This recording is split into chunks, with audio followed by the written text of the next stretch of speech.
Ay guys, ito nga pala ako, tamang utila ng mga pintura.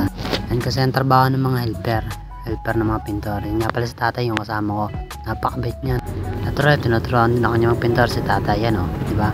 Sa taas na ako, nalipat na pala ako sa itaas yan dahil kami nagmamadali, di ka makulimlim ng langit kasi mahapon na. Hapon at may nahabol nga pala kami ditong araw para mapinturahan namin ang bahay na to. At nire-repair nga pala namin to. Ito nga pala to sa Imus Cavite. Napakasolid dito magtrabaho, napakabait ng mga tao. At yun nga, maya lilipat na nga pala to si Tas.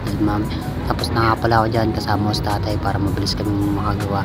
At yan, lumipat na ako sa pinakitaas. Second floor nga pala yan, bali 10 feet ang taas yun, napakataas po yan. Yan, dyan na po ako mag-umpisa ulit. Yun nga pala, umpisa ako na. Nabali na ko na nga pala yung kaninang umaga. Hindi ko lang na-videoan. Yung mga tira-tira na lang at pinturahan yan bukas. Kailangan kasi agad matapos yun eh. Bali, minamadali na nga namin yan para matapos na agad.